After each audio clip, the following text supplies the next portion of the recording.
Experiencing dropped calls on T-Mobile? Here's why. Network drops occur due to weak signals, tower congestion, or software glitches. T-Mobile's network relies on seamless handoffs between bands, LTE to 5G, and failures cause disconnections. SIM card issues, including physical damage or outdated profiles, also disrupt authentication. A recent outage in August 2025 affected over 2 million users due to a core network router failure, highlighting vulnerabilities in their infrastructure. While T-Mobile claims 99.9% uptime, issues persist, particularly in rural areas and during peak hours.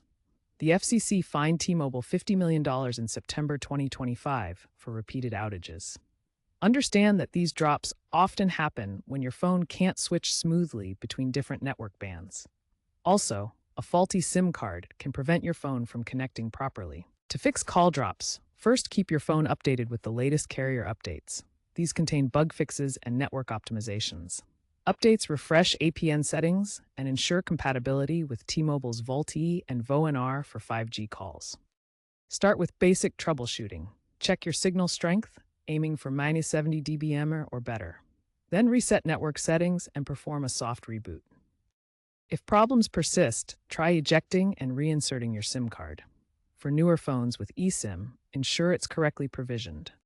T-Mobile rolled out emergency SIM card replacements and OTA carrier update version 25.4 to fix these issues, but reports show these fixes haven't solved every issue. As a workaround, consider using Wi-Fi calling, as its use has increased 40% since 2024.